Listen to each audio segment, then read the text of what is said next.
الحمد لله نحمده ونصلي على رسوله الكريم أما بعد فأعوذ بالله من الشيطان الرجيم بسم الله الرحمن الرحيم وقال الله تعالى في القرآن المجيد والفرقان الحميد وبالوالدين إحسانا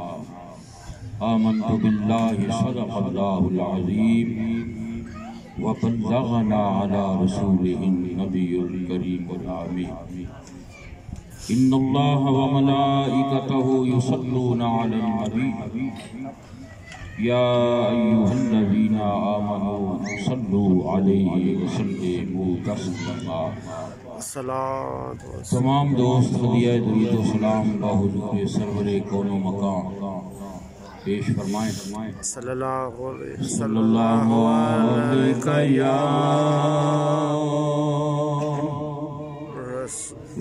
رسول اللہ وسلم علیک یا حبیب اللہ صلی اللہ علیہ یا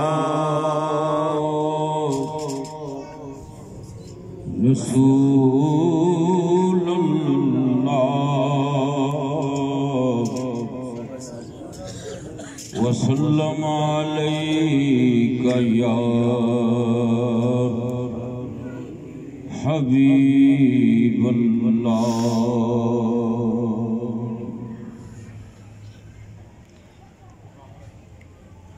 تتڑی نو اڈیکاں یار دیاں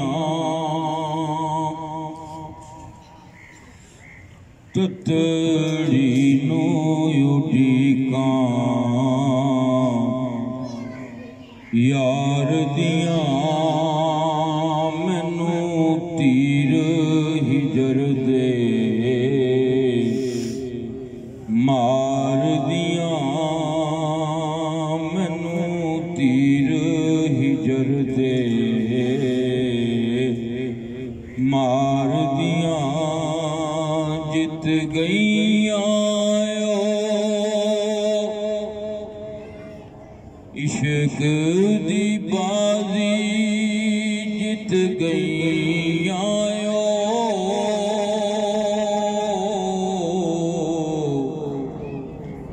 جڑیاں ماہی اگے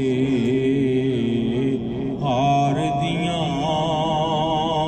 جڑیاں ماہی اگے ہار دیاں تتڑی نو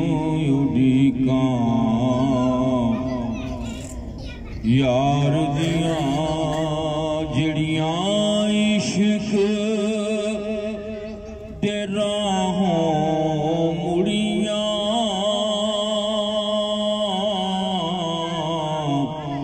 رہیاں یار دیاں نا پار دیاں رہیاں یار دیاں نا پار دیاں انہاں نوں سونا گھر مل گا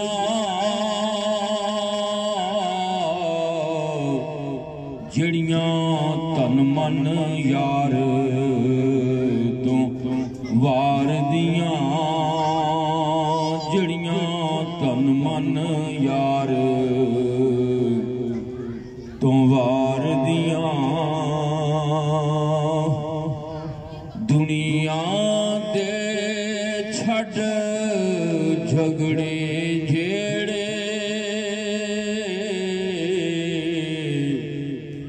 گلاں کریے سونے دے پیار دیاں گلاں کریے سونے دے پیار دیاں جدوں دی نال تیرے میں لائی گلاں سن دی عرشوں پار دیاں تتڑی نو اڈیکاں یار دیاں صدایا جزنوں سینے لایا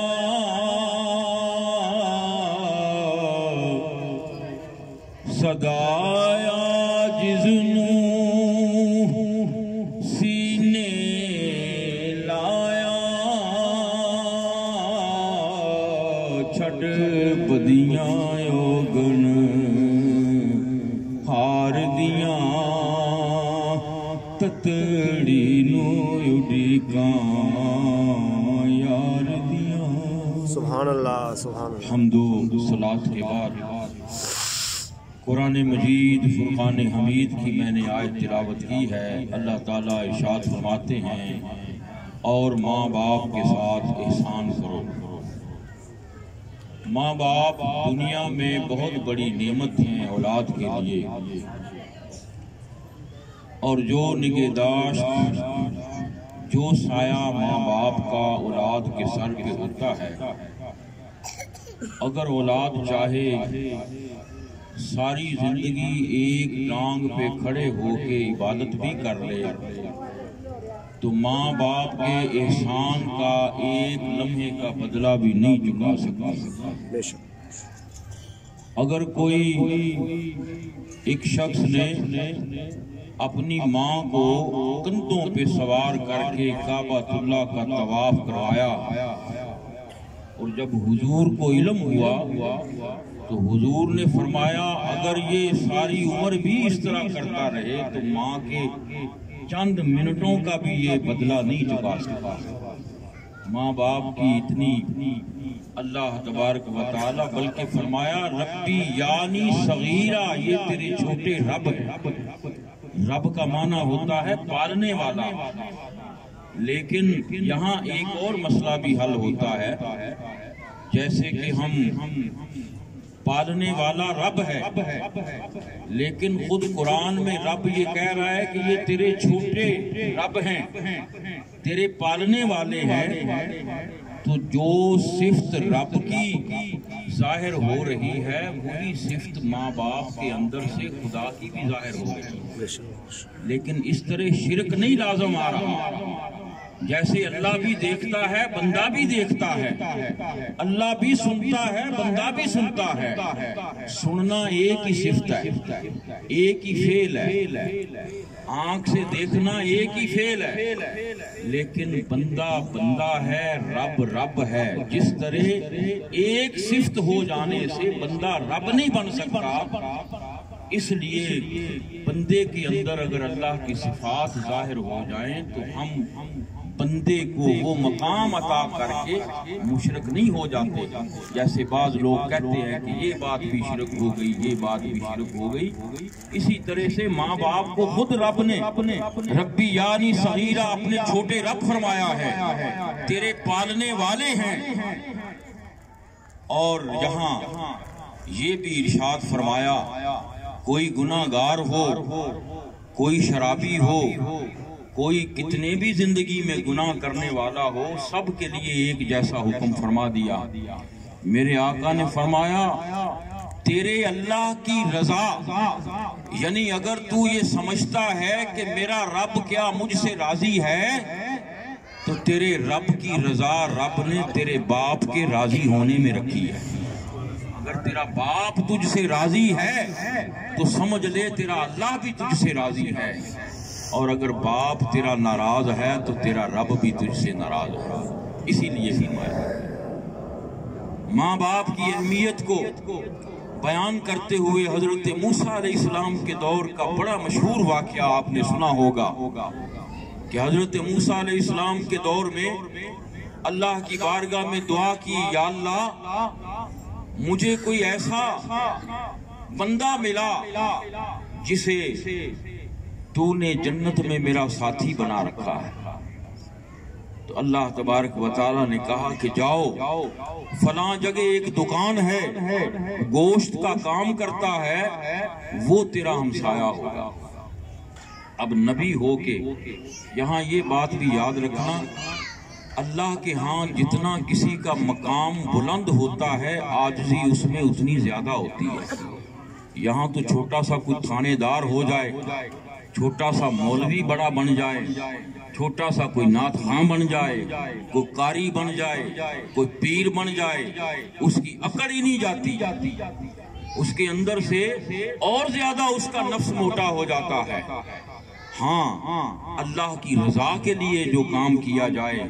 اگر ماں باپ بھی اللہ کی رضا کے لیے اولاد سے غصہ کرے تو ماں باپ کے لیے بھی ثواب لکھا جاتا ہے۔ اگر اپنی ذات کے لیے غصہ کوئی کرتا ہے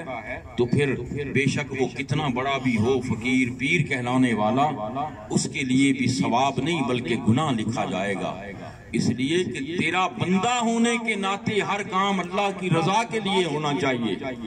موسیٰ علیہ السلام نے کوئی تردد نہیں کیا بلکہ خواہش زار کی کہ میں بھی چل کے اس کو دیکھوں، کون وہ ایسا ہے جو جنت میں میرا ہمسایہ ہوگا۔ چلے گئے۔ پہلے وقتوں میں آپ صحابہ کو دیکھ لیں، زندگیاں ایسے گزاری، پتہ چل جاتا تھا کہ فلاں جگہ ایک نبی پاک کی حدیث سننی ہے، ہزاروں میل کا سفر کر کے صرف اسی لیے جاتے تھے کہ ہم حدیث حضور کی بات سن لیں گے، کوئی نیکی کی بات سن لیں گے۔ اور آج سنانے والا بے شک گھر کی چوکھٹ پہ بھی آ جائے، دلوں میں وہ حرکت ہی نہیں رہی، دلوں میں وہ ایمان ہی نہیں رہی، دلوں میں وہ محبتیں ہی نہیں رہی۔ کیوں؟ اس لیے کہ ہم جو اصل حقوق العباد تھے، جو چھوٹی چھوٹی باتیں اپنے گھروں اور خاندانوں اور رشتہ داروں میں تھیں، ان کو ہم نے بھلا دیا۔ جب ان کو بھلایا تو وہ ساری کی ساری باتیں اللہ اور اس کے رسول نے حکمن ہمیں کہی تھی کہ تم نے ایسا کرنا ہے۔ حضرت موسیٰ علیہ السلام چلے گئے، اس کا انتظار کرتے رہے، اس نے دکان بند کی، اپنے گھر کو راہ لیا، پیچھے پیچھے حضرت موسیٰ علیہ السلام جا رہے ہیں۔ گھر میں داخل ہونے کے بعد حضرت موسیٰ بھی پیچھے داخل ہوئے۔ آپ نے اس سے کہا کہ میں کچھ وقت تیرے ساتھ گزارنا چاہتا ہوں۔ جب گھر میں حضرت موسیٰ علیہ السلام داخل ہوئے، اس نے اپنا سامان رکھا اور رکھنے کے بعد اس نے سیدھا ایک کمرے میں گیا، وہاں دروازے کو کھولا اور وہاں پہ ایک بالکل لوتھڑوں میں دو جسم موجود تھے جن کے چہرے پہ ہڈیاں بھی نظر آ رہی تھی۔ جا کے ان کا منہ دھلایا، کھانا لا کے خود بیٹھ کے ان کے منہ میں دینا شروع کر دیا، اور وہ ان کے ماں باپ تھے، جب اپنی ماں کے منہ میں وہ کھانا دے رہا تھا تو ہر لقمے پہ ماں زبان سے کچھ بڑبڑا رہی تھی۔ آواز زیادہ اونچی نہیں تھی اس لیے کہ کمزوری بہت تھی، کان لگا کے سنا جا سکتا تھا۔ تو حضرت موسیٰ علیہ السلام نے کہا یہ کون ہے؟ کہا یہ میرے ماں باپ ہیں، اور یہ میری آپ کی امی جان کیا کہہ رہی ہیں؟ کہا میری امی مجھے دعا دے رہی ہیں کہ جا بیٹے، تو نے ہمارے ساتھ یہ احسان کیا ہے، کل قیامت کے روز جنت میں تیرا ہمسایہ حضرت موسیٰ ہو۔ یہ میری ماں دعا دے رہی ہے۔ تو حضرت موسیٰ علیہ السلام نے کہا سن، پھر رب نے تیری دعا قبول کر لی ہے، میں ہی موسیٰ ہوں، اور اللہ نے مجھے حکمن یہ فرمایا ہے کہ جنت میں تیرا ہمسایہ فلاں ہوگا۔ اور جہاں کہا نا اف ولا تنہرہما، ماں باپ کے آگے تم اف تک بھی نہ کرو، اگر اس ایک لفظ اف کا مطلب سمجھنا شروع کر دے تو ہزاروں میں سے کوئی ایک مائی کا لال ہوگا جو پورا اترے گا۔ اس کا معنی یہ بنتا ہے اگر جس طرح حضور نبی اکرم صلی اللہ علیہ وسلم کے آداب میں شامل ہے کہ اللہ نے فرمایا خبردار میرے محبوب کی آواز سے اگر تمہاری آواز اونچی نکل گئی ان تحبط اعمالکم، تمہارے اعمال ضبط کر لوں گا، تمہیں خبر بھی نہیں ہوگی۔ اگر پوری دنیا کے ولی، پوری دنیا کے غوث، ساری دنیا کے لوگ مل کے بھی چاہیں کہ صحابی کا درجہ مل جائے اور ظاہر میں رسول اللہ صلی اللہ علیہ وسلم کو نہ دیکھا ہو تو پھر وہ صحابی نہیں بن سکتا۔ ساری زندگی گزار دینے کے بعد کوئی حضور کو دیکھے بغیر صحابی کے مرتبے پہ نہیں آ سکتا، اور وہ صحابہ جن کے بارے میں حضور یہ ارشاد فرما رہے ہیں میرے صحابہ ستاروں کی مانند ہیں، تم میں سے کسی ایک صحابی کے نقش قدم پہ بھی چل پڑا تو وہ ہدایت پا گیا۔ اس صحابیت کے مرتبے کو اللہ فرما رہا ہے اگر آواز اونچی نکل آئی تو تمہارے اعمال ضبط، بے شک وہ سیدنا صدیق اکبر ہوں یا عمر فاروق ہوں۔ ذرا سوچ کا مقام ہے، ایک طرف آواز کے اونچا ہونے سے سارے اعمال ضبط ہو رہے ہیں، اور ادھر تم قرآن میں بھی پڑھ رہے ہو النبی اولی بالمؤمنین من انفسہم، نبی مومنوں کی جانوں سے بھی قریب ہے۔ جب ایک مسلمان دوسرے مسلمان کو تکلیف پہنچاتا ہے، ایک رشتہ دار دوسرے رشتہ دار کو اپنی انا، اپنی خودی، اپنے تکبر کی وجہ سے تکلیف پہنچاتا ہے، تو یاد رکھنا مرنے کے بعد حضور کو پہچانے گا قبر میں وہی جس نے حقوق العباد میں جو کامیاب ہوا ہوگا، جس نے دنیا میں بندوں کے ساتھ اللہ اور اس کے رسول کے بتائے ہوئے رستے کے مطابق سلوک کیا ہوگا۔ اور اگر وہ اس حقوق العباد کے معاملے میں ناکام ہو گیا تو پھر حضور کی بھی پہچان ممکن نہیں۔ کیوں کہ اگر اللہ تبارک و تعالیٰ یہ فرما سکتے ہیں کہ قیامت کے دن ایک شخص آئے گا، اللہ تعالیٰ اس سے کہیں گے میں بیمار تھا تو نے میرا پتہ ہی نہ کیا، وہ کہے گا کہ بار الہ تو تو رب ہے، تو کیسے بیمار ہو سکتا ہے؟ فرمایا تیرا ہمسایہ بیمار تھا، تو اس کی خبر لینے جاتا، اس کے پاس جاتا۔ اور یاد رکھنا جہاں یہ فرمایا نا دعا کے قبول ہونے کے بعد موقع ہیں، وہاں ایک دعا کے قبول ہونے کا موقع یہ بھی ہے کہ کسی بیمار کے پاس جاؤ، وہ بیمار تمہارے لیے دعا کرے تو رب اس دعا کو رد نہیں کرتا۔ اس کا مطلب ہے بیماری میں رب نے اپنی رحمت چھپا کے رکھی ہے، بیمار کے قریب بیٹھنے سے گناہ معاف ہو سکتے ہیں۔ تو اللہ تبارک و تعالیٰ تمہیں اشارے دے دے کے فرما رہا ہے کہ میں بیمار تھا تو آیا ہی نہ، تو جب وہ کہے گا یا اللہ یہ کیسے ممکن ہے، کہا کہ تیرا ہمسایہ بیمار تھا، تو اپنی انانیت کی وجہ سے، اپنے تکبر کی وجہ سے اسے پوچھا تک نہیں، اگر تو اس کے پاس جاتا، اس سے پوچھتا تو مجھے وہیں قریب پاتا۔ اور دوسری طرف حضرت موسیٰ علیہ السلام نے جب پوچھا یا اللہ تجھے ڈھونڈنا ہو، تجھے ملنا ہو تو کہاں ملوں؟ فرمایا اے موسیٰ مجھے ڈھونڈنا ہے تو ٹوٹے ہوئے دلوں کے پاس جا کے دیکھا کر۔ ذرا تھوڑا سا نقشہ کھینچ کے لا، آج ہماری ایک عزیزہ دنیا سے چلی گئی، انہوں نے اپنی زندگی میں اپنے حقوق کو پورا کیا، اولاد میں جتنی بیٹیاں تھیں ان کی شادی کی، جہاں تک ان سے ممکن ہو سکا انہوں نے اولاد کی خدمت کی، لیکن کبھی ماں ہونے کے ناطے کوئی بھی ماں اولاد سے صلہ نہیں مانگتی کہ مجھے اس کے بدلے میں یہ چیز چاہیے۔ یہ تو اللہ ہی قیامت کے دن اور قبر میں جا کے ماں باپ کو اجر اور ثواب جو ہے وہ عطا کرتا ہے۔ لیکن ذرا غور سے یہ سوچو ہم نے اس ماں کے لیے آج تک کیا کیا ہے؟ میری ہو سکتا ہے بات تھوڑی سی آپ کو لگے عجیب اولاد ہونے کے ناطے، لیکن سمجھ لو میں تم اولاد سے ہی مخاطب ہوں۔ کیا تم 5 وقت کے نمازی بنے ہو؟ کیا تمہارے محفلیں کرا دینے سے ماں کو فائدہ ہوگا؟ اس میں شک نہیں کہ ہوگا، وقتی ہوگا، لیکن کاش کوئی ان کی اولاد میں 5 وقت کا نمازی بنا ہو تاکہ ہر نماز کے بدلے تیری ماں کو تیری قبر میں ثواب ملے، تیری زبان میں چاشنی ہو اخلاق کی، حضور نبی اکرم صلی اللہ علیہ وسلم کے اسوہ حسنہ کو پڑھ کے تو اپنی زندگی میں ہر فعل میں نیکی والے کام کرے تاکہ قبر میں تیرے ماں باپ کو اس کا اجر اور ثواب ملتا رہے۔ اصل جو زندگی ہے وہ تیری یہ ہے، کیا تیری اخلاقیات درست ہوئی؟ کیا خاندانوں میں رشتہ داروں میں تو نے اپنے اندر سے حسد کینہ بغض نکال کر ایک دوسرے کی زیارت کی کہ تو ایک طرف تو یہ سمجھتا ہے کہ نبی مومنوں کی جانوں کے قریب ہے، اگر نبی کا نور نہ ہو تو زندگی ممکن ہی نہیں ہے، ایک طرف تو یہ سمجھتا ہے، ایک طرف تو نعرے یہ لگاتا ہے، اور دوسری طرف تو رشتہ داریوں میں فساد، رشتہ داریوں میں حسد، رشتہ داریوں میں بغض پیدا کر کے اپنی زندگی گزارتا ہے، تو پھر تو رب کے قریب نہیں ہو سکتا۔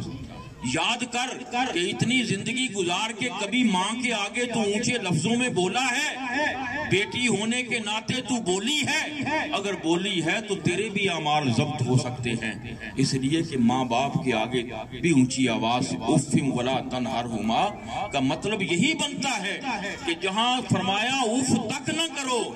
وہاں ماں باپ کے آگے تم اونچی آواز اگر نکال دیتے ہو تو ادب کا تقاضا یہ ہے کہ تمہارے اعمال بھی ضبط ہو سکتے ہیں۔ عمل تو پلے رہا ہی نہیں، ہاں کیا کریں؟ فرمایا وَبِالْوَالِدَيْنِ إِحْسَانًا، زندہ رہتے ہوئے جس طرح ماں باپ کے ساتھ احسان کرنے کا حکم ہے، اگر ان میں سے کوئی دنیا سے چلا جائے زندہ رہتے ہوئے، تو میرے آقا نے بڑی مشہور حدیث پاک میں آتا ہے کہ حضور نبی اکرم صلی اللہ علیہ وسلم مسجد نبوی کے ممبر پہ قدم رکھ رہے ہیں، فرمایا آمین، پھر دوسرے پہ بھی فرمایا آمین، تیسرے پہ بھی فرمایا آمین۔ صحابہ نے پوچھا یا رسول اللہ آج خلاف معمول یہ آپ آمین فرما رہے تھے؟ کہا ہاں، جبریل امین حاضر ہوئے تھے اور وہ کہہ رہے تھے یا رسول اللہ، اللہ کی رحمت سے دور ہو گیا وہ شخص، ہلاک ہو گیا وہ شخص جس نے رمضان کے مہینے کو پایا اور روزے رکھ کے بخشش نہ کروا سکا، اور وہ شخص بھی دور ہو گیا یا رسول اللہ جس نے آپ کا نام سنا اور آپ پہ درود و سلام نہ پڑا، اور وہ شخص بھی رب کی رحمت سے دور ہے جس نے ماں کو یا باپ کو زندگی میں زندہ پایا اور ان کی خدمت کر کے وہ جنت حاصل نہ کر سکا۔ باپ شرابی ہو، گناہگار ہو، ماں باپ کا ادب کرنے والا ہوگا تو فرمایا باپ راضی تو تیرا رب بھی راضی رب سے ہو گیا، اور ماں کے قدموں کے نیچے جنت فرما دیا کہ اگر تو چاہتا ہے کہ تجھے جنت ملے تو تیری ماں کے قدموں میں ہے۔ تو جس طرح ظاہری زندگی میں تو ماں باپ کے ساتھ احسان کرنے کا تجھے حکم ہے، فوت ہو جانے کے بعد اب کیا کریں؟ اب سوال یہ ہے کہ زندگی تو جیسے تیسے گزر گئی، ماں نے اپنے حقوق پورے کر دیے، یہ اس ماں کی اولاد کے لیے میرا سمجھ لے پیغام ہے، سیدھی بات ہے، اگر کر لو گے تو اب بھی وقت جو ہے وہ اتنا نہیں گزرا، تمہاری زندگی، تمہاری ظاہری اور باطنی زندگی جو ہے وہ سنور سکتی ہے۔ سب سے پہلا کام یہ کرو کہ تم نمازی بن جاؤ۔ کہتے ہو نا کہ ہم یعنی بڑی محبت کا اظہار کرتے ہیں کہ ہائے ہماری ماں چلی گئی، وہ تو الگ بات ہے کہ جانے والا گیا کہاں ہے، وہ کس مزے میں ہوگا، وہ اللہ کے جلووں میں کیسی کیسی نعمتوں میں ہوگا، وہ الگ بات ہے۔ چونکہ ہم شعور نہیں رکھتے، ہمارے اندر وہ احساس ہی نہیں ہے کہ ہم اس زندگی کو سمجھ سکیں، لہذا سب سے پہلا کام یہ ہو، فرمایا اگر اپنے لیے نماز پڑھتے ہو تو جو تمہارے ماں باپ چلے گئے ہیں 2 نفل ان کے لیے بھی پڑھ لیا کرو، بلکہ جو تم 5 وقت نماز پڑھو گے، اگر عشاء کے بعد تم اتنا ہی خیال کر لو کہ جو میں نے نماز پڑھی یا اللہ اس کا ثواب میں ماں باپ کی روح کو پہنچاتا ہوں، تو یہ تمہارا بہت بڑی نیکی ہوگی، اور یہ تمہارے ماں باپ کے لیے قبر میں اتنا وہ صدقہ جاریہ بن جائے گی، بلکہ تمہاری ہر نیکی، ہر اچھا کرنے والا کام جو ہے تمہارے ماں باپ کو قبر میں ان کے مقام اور مرتبے کو بلند کرتا رہے گا۔ پھر فرمایا دوسرا، تم فوت ہو جانے کے بعد احسان یہ کر سکتے ہو، پہلی بات نمازی بن جاؤ، نیکی کرو، اور پھر فرمایا تمہاری ماں ہو یا باپ ہو جو دنیا سے چلے گئے، انہوں نے دنیا میں رہتے ہوئے جن لوگوں کے ساتھ دوستی کر رکھی تھی، ماں کی دوست کو بھی اپنی ماں سمجھ کے ادب کرنا شروع کر دو، قبر میں تمہاری ماں راضی ہوگی۔ اور اگر یہ سوچیں کہ یار یہ کیسے ہو سکتا ہے، ہم دنیا میں ہیں وہ قبر میں ہیں، تو یاد رکھیے گا حضور نبی اکرم صلی اللہ علیہ وسلم ویسے تو اپنے ہر امتی کو ہمہ وقت دیکھ رہے ہیں، ہمارا یہ عقیدہ ہے۔ وہاں فرمایا جمعرات اور پیر کے دن تمہارے اعمال جو ہفتے میں تم کرتے ہو نبی پاک صلی اللہ علیہ وسلم کی بارگاہ میں پیش کیے جاتے ہیں، اور جن کے عمل اچھے ہوتے ہیں حضور راضی ہوتے ہیں، خوش ہوتے ہیں، اور جن کے عمل برے ہوتے ہیں حضور پر ناگوار گزرتا ہے، حضور امتیوں کے لیے پریشان ہوتے ہیں۔ وہی فرمایا جمعے کے دن تمہارے اعمال پورے ہفتے کے تمہارے ماں باپ کے آگے بھی پیش کیے جاتے ہیں، اور ماں باپ اگر تم نے نیکی کی ہوتی ہے تو وہ قبر میں راضی ہوتے ہیں، ان کا مقام اور مرتبہ بھی بڑھ جاتا ہے، اور اگر تم نے غلطی کی ہوتی ہے تو وہ بھی پریشان ہو جاتے ہیں۔ اسی لیے اکثر لوگ آ کے کہتے ہوتے ہیں کہ مجھے خواب میں میری ماں ملی ہے، اس نے فلاں اشارہ کیا ہے، یا باپ ملا ہے، خواب میں نے پریشان دیکھا ہے، اور جب کسی سے بات بھی کرتے ہیں تو کہتے ہیں تم ان کے لیے دعا کرو تاکہ ان کی پریشانی دور ہو جائے۔ یاد رکھنا مر جانے کے بعد بھی ان کے باطن اور ان کی روح کا تعلق اولاد کے ساتھ قائم رہتا ہے، برزخ کے اندر بھی قائم رہتا ہے، اسی لیے تو ان تک تمہاری نیکیاں بھی پہنچتی ہیں، صدقہ جاریہ بھی پہنچتا ہے۔ تو دوسرا کام یہ کرنا ہے، ماں باپ کی جہاں جہاں رشتہ داری ہے، ماں باپ جہاں جہاں جن سے جس طریقے سے ملتے تھے تم ان کا احترام کرو، عزت کرو۔ حضرت عمر فاروق رضی اللہ تعالیٰ عنہ آپ سفر میں تھے تو سفر کرتے کرتے حضرت ابو بکر صدیق رضی اللہ تعالیٰ عنہ کے بیٹے عبداللہ تجارت کر کے قافلے سے آ رہے تھے، آپ کا غلام ساتھ تھا، آپ کے پاس مال تھا، اور ایک کافی خچر کہہ لیں یا جو بھی سواری تھی اس پہ مال بھرا ہوا تھا۔ تو جب دیکھا کہ حضرت عمر فاروق آ رہے ہیں تو حضرت عبداللہ جو تھے وہ اپنی سواری سے نیچے اترے، بڑے احترام کے ساتھ بڑے پیار کے ساتھ پیش آئے، اور انہیں تحفے میں ایک مال سے بھرا ہوا جو خچر تھا وہ حضرت عمر فاروق کو پیش کر دیا۔ بڑے حیران ہوئے کہ یہ کس لیے؟ تو آگے سے حضرت عبداللہ نے ارشاد فرمایا میں نے دیکھا ہے کہ آپ میرے باپ کے دوست ہیں، اکثر میرے باپ کے پاس بیٹھا کرتے تھے، میں نے اس نسبت کو دیکھتے ہوئے آپ کو یہ تحفہ پیش کر رہا ہوں۔ اور میرے آقا نے جہاں فرمایا ایک دوسرے کو تحفے دیا کرو محبتیں بڑھتی ہیں، کیوں یہ اشارے کر رہے ہیں؟ اس لیے کہ تمہیں یہ سمجھا سکے مومن کا آئینہ ہے، جس کو تم دیکھ کے ماتھے پہ تیوڑیاں چڑھا رہے ہو اسی میں ذات خدا بھی رہتی ہے، اسی میں مصطفیٰ بھی رہتے ہیں۔ جس کو تم برا بھلا کہہ رہے ہو، جن رشتہ داروں سے تم تعلقات صرف اس لیے توڑ رہے ہو کہ دنیا کے فائدے اس سے حاصل نہیں ہو سکے، یا میرے ساتھ یہ معاملہ اس نے کیا تھا، بدلہ لینے کے لیے تم ایسا نہیں کر رہے ہو، تو یاد رکھنا ایک ایسا کام ضرور ہے کہ اللہ تعالیٰ نے ہر گناہ کا حساب قیامت کے دن لینا ہے، لیکن ماں باپ کے گستاخ کا حساب دنیا میں ہی ہوگا۔ جو ماں باپ کا بے ادب ہوگا اس کو سزا دنیا میں ملے گی۔ آج تو سوچ جتنی محبت تو اپنے ماں باپ سے کرتا رہا ہے، کل امید نہ رکھنا کہ تیری اولاد تجھ سے اتنی محبت کر لے گی، اس لیے کہ تیرے کیے کا تیرے آگے آنا ہی آنا ہے۔ اور قانون خداوندی جو ہے وہ انصاف پسند ہے۔ اور جہاں رہی بات رشتہ داروں کی، میں نے ایک حدیث پاک میں پڑھا، حضور نبی اکرم صلی اللہ علیہ وسلم نے ارشاد فرمایا جب اللہ تعالیٰ نے ساری کائنات بنا دی تو ایک چیز بچ گئی، اس کا نام تھا رشتہ، یہ تعلق، یہ خاندانی خونی رشتہ داروں کے ساتھ جو تعلق ہوتا ہے، یہ رشتہ رہ گیا، یہ اللہ کی بارگاہ میں حاضر ہوا۔ غور سے سنو بات کو، یہ اللہ کی بارگاہ میں حاضر ہوا، اور حاضر ہو کے اس نے عرض کی بارے الہ سب کو تو نے کوئی نہ کوئی ڈیوٹی دے دی، سب کے ساتھ انصاف ہو گیا، اب میرے لیے کیا حکم ہے، مجھے کہاں رکھنا ہے؟ تو اللہ تبارک و تعالیٰ نے ارشاد فرمایا تیرا مقام یہ ہے کہ جو تجھے جوڑے گا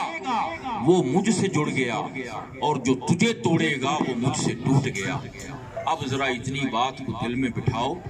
کتنے رشتہ دار ہیں جن کے ساتھ حسد کرتے ہو، کتنے ہیں خاندان میں جن سے بغض رکھا ہوا ہے،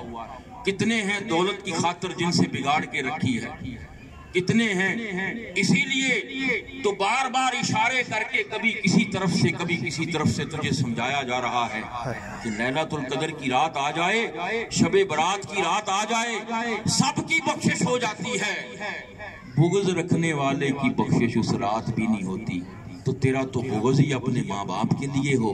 تیرا بغض ہی تیرے خاندان کے لیے ہو، تو بھائی بھائی کو دیکھنا پسند نہ کرے، بہن بہن کو دیکھنا پسند نہ کرے، تو کیا تو یہ سمجھتا ہے کہ تھوڑی بہتی یہ اس طرح ہم اکٹھے ہو کے کہہ لیں گے کہ ہمیں بڑی محبت ہے ماں باپ سے تو کیا تمہارے تقاضے پورے ہو جائیں گے؟ نہیں نہیں، عمل سے زندگی بنتی ہے، جنت بھی جہنم بھی، یہ خاکی اپنی فطرت میں نہ نوری ہے نہ ناری ہے۔ رسول اللہ صلی اللہ علیہ وسلم کے اسوہ حسنہ کو پڑھو، سنو، اور سننے کے بعد جو احکامات ماں باپ کے لیے لاگو ہوئے ہیں ان پر عمل کر کے دکھاؤ، نیک بن جاؤ، آج سے توبہ کر لو، جو غلطیاں ہو گئیں، آج سے ماں باپ کے ساتھ احسان کرنا شروع کر دو۔ اگر کوئی زندہ ہے ماں باپ میں سے تو اس کی خدمت کر کے جنت لے لو، اگر دنیا سے ماں یا باپ کو چلا گیا ہے تو پھر اس کے ساتھ احسان یہی ہے کہ جہاں اپنے لیے نماز پڑھو وہاں ان کے لیے بھی پڑھا کرو، جہاں اپنے لیے روزہ رکھو وہاں کبھی ان کے لیے بھی رکھ لیا کرو، جہاں اپنے لیے صدقہ خیرات کرو کبھی ان کے لیے بھی کر لیا کرو، جہاں اپنے لیے حج اور عمرہ کرنے جاؤ وہاں ان کا بھی سوچ لیا کرو۔ جب ہر معاملے میں اپنے ماں باپ کا خیال رکھو گے، اپنی اولاد کو بھی سمجھاؤ گے، بتاؤ گے، تو کل کو یہی سکھ تمہاری اولاد بھی تمہیں لوٹا کے دے گی۔ اس لیے کہ بندہ بندے کا آئینہ ہے، اور آئینہ جتنا مرضی آپ سال اس کو مانج کے رکھ لو کہ یہ میری طرف ہو جائے، آئینہ کبھی کسی کی سائیڈ نہیں مارتا، وہ وہی دکھائے گا جو تیرے شکل ہے، وہ وہی دکھائے گا جو تیرے اندر موجود ہے، اور تو اپنے اندر خود دیکھ جھانک اپنے گریبان میں کہاں کہاں تیرے اندر خرابیاں ہیں، تو پتہ یہ چلا جو رشتہ داریاں توڑتا ہے رب اس کے کبھی قریب نہیں آتا، رب بھی اس سے دور ہو جاتا ہے۔ اسی لیے میرے آقا نے فرمایا تم سے کوئی تعلق توڑے تم جوڑو، یہ حضور کی سنت ہے۔ اور میرے دوستو چند روزہ زندگی ہے، وہ ماں جو اپنی زندگی گزار کے چلی گئی، حضور نے ارشاد فرمایا کہ جس ماں باپ نے 2 بیٹیوں کی پرورش کی، انہیں دین کے بارے میں باتیں سکھائیں اور پھر ان کی شادی کر دی، قیامت کے دن جنت میں وہ اس طرح میرے ساتھ ہوگی جس طرح یہ شہادت کی انگلی کے ساتھ 2 انگلیاں کھڑی کر کے فرمایا میرے ساتھ ہوگی۔ کہ اس ماں کی تو شاید 6 بیٹیاں 7 بیٹیاں ہیں تو جن کی وہ شادی کر کے گئی ہیں، تو یہ ہو ہی نہیں سکتا کہ اللہ تعالیٰ ان کے عمل کو رد کرے، یا رشتہ داروں کے ساتھ جس انداز میں زندگی گزار کے میرا ان سے یہ کاشف کی وجہ سے کافی تعلق رہا، تو میں نے یہ نوٹ کیا، حالانکہ یہ بچہ میرا مرید ہے، باقی سارے ان کے جو گھر والے ہیں سارے جانتے ہیں، سارا کچھ ہے، لیکن خدا جانتا ہے کہ جتنا وہ پیار مجھ سے رکھتی تھی اکثر وہ مجھے غیبانہ یاد کیا کرتی تھی، اور جب بھی انہوں نے کبھی یاد کیا میں بھی حاضر ہو جایا کرتا تھا، اور پھر کہا کرتی تھی میں ابھی کل ہی یاد کر رہی تھی۔ یہ خیال، یہ یاد، اگر ہمارا عمل تو اللہ جانتا ہے، ہم یہ نہیں کہتے کہ کوئی نیکی پلے ہے، ہیں گناہگار، حضور کے امتی ہیں، لیکن یہ جو بزرگ ہیں، یہ جو بڑے ہیں، ان کے ساتھ جب معاملات محبت والے کریں گے تو ہو سکتا ہے ہمارے لیے بھی کوئی بخشش کا ذریعہ بن جائے، اور کوشش یہی کرنی چاہیے کہ ان کو بزرگ سمجھتے ہوئے ان سے دعائیں لو، دنیا کے معاملات میں درگزر کرو۔ اگر بیٹا 3 مرتبہ اپنی جائیداد بنائے گھر بنائے پیسے سے اور باپ تینوں مرتبہ چھین لے تو فرمایا بیٹا اوف نہ کرے، اس لیے کہ باپ کا حق ہے بیٹے پر۔ رہی بات ماں کی تو وہ بڑا آپ نے سنا ہوگا مشہور کہ وہ جس کی جان نہیں نکل رہی تھی، صحابہ حضور کی بارگاہ میں آئے، کہا حضور فلاں ہمارے بھائی ہیں، اس کی جان نہیں نکل رہی، فرمایا اس کی ماں ہے، اس کو بلاؤ۔ بلایا، کہا میں اس سے ناراض ہوں، تو حضور نے فرمایا اسے معاف کر دو۔ کہنے لگی یا رسول اللہ میں معافی کیسے دے دوں، اس نے مجھے بڑے دکھ دیے تھے۔ تو حضور نے صحابہ کو کہا چلو پھر لکڑیاں اکٹھی کرو اور اس زندہ کو اٹھا کے لکڑیاں جلا کے اس پہ پھینک دو۔ تو ماں سے رہا نہ گیا،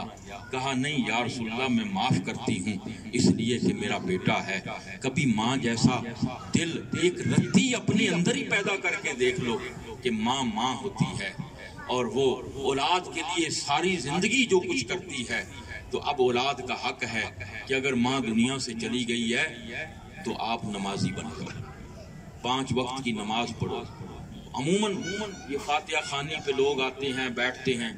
یہ اکٹھے ہوتے ہیں۔ یہ جو میں شروع میں کہہ رہا تھا نا قریب قریب آ جاؤ، اس میں بھی حکمت ہے روحانی طور پر۔ آپ نے دیکھا ہوگا حج کے موقع پہ جتنا زیادہ رش ہوتا ہے اتنی زیادہ رب کی رحمتیں لوگوں پہ طاری ہوتی ہیں۔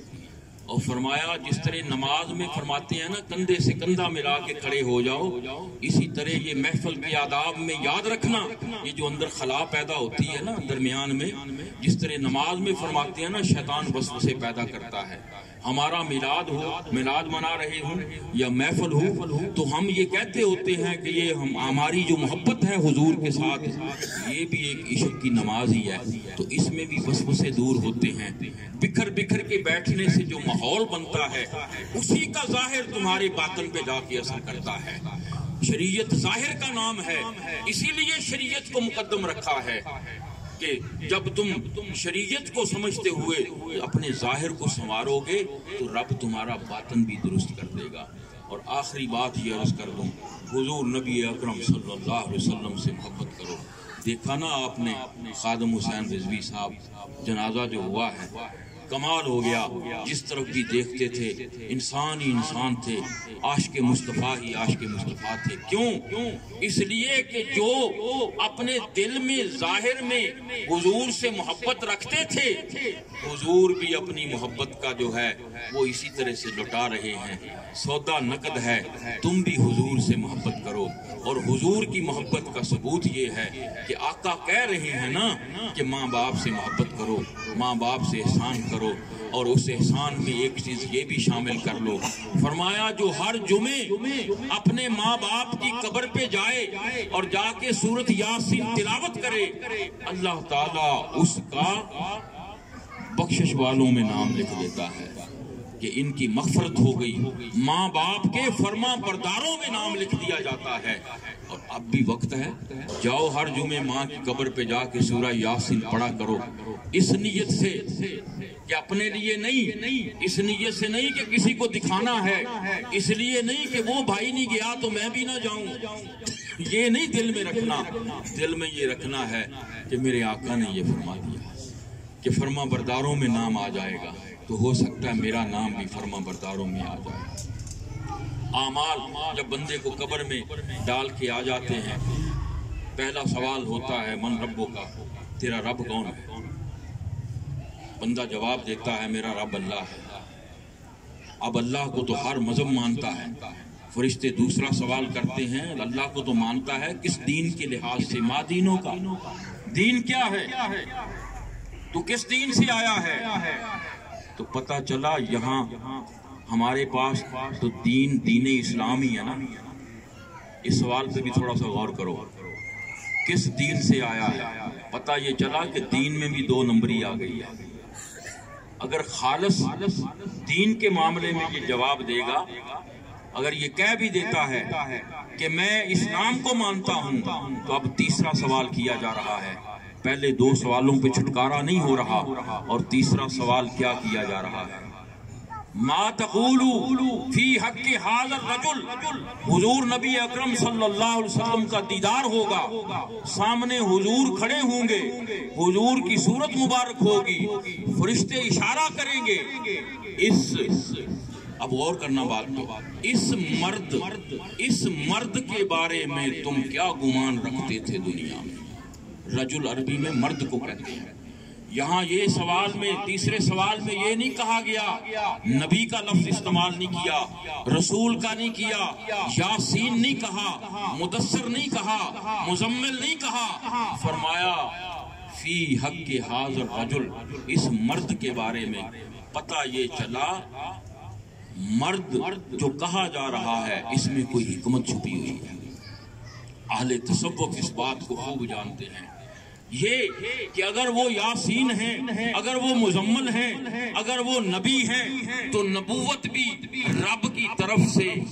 مرد کے اندر رکھی جا رہی ہے، یعنی ظاہری بشری لباس میں جو جسم موجود ہے حضور کا، اس کی طرف اشارہ کرتے ہوئے، اور یہ اشارہ ہر ایک عاشق کے لیے ایک ایسا راز بن رہا ہے کہ جس کی کوئی انتہا نہیں ہے۔ اب یہاں پہ ایک اور معاملہ حل ہو گیا، جس کے جسم سے روح نکل جائے اس کو کیا کہتے ہیں؟ مردہ، اور جس کی روح موجود ہے اس کو کیا کہتے ہیں؟ مرد۔ اب فرشتے کہہ رہے ہیں اس مرد کے بارے میں، اور کہہ کہاں رہے ہیں؟ قبر میں، عالم برزخ میں، جو مر جائے اس کو مرد نہیں کہتے، مردہ کہتے ہیں۔ تیسرے سوال نے ثابت یہ کر دیا، تو زندہ ہے واللہ، تو زندہ ہے واللہ، میرے چشم عالم سے چھپ جانے والے ہمارے حضور زندہ ہیں، یہاں بھی زندہ ہیں، برزخ میں بھی زندہ ہیں، آگے بھی زندہ ہیں، اور روز ازل سے اسی طرح اسی خدا کے جلووں میں زندگی گزارتے ہوئے ہمارے پاس بھی تشریف لائے ہیں۔ تو یہ بھی مسئلہ حل ہو گیا۔ اب یہاں اگر کوئی اعتراض کرے تو پھر حضور کی شان یہاں سے دیکھی جا سکتی ہے کہ جب مسجد نبوی میں صحابہ موجود ہوتے تھے تو کسی صحابی کے دنیا سے جانے کے بعد اس کو دفنا کے جب آ جاتے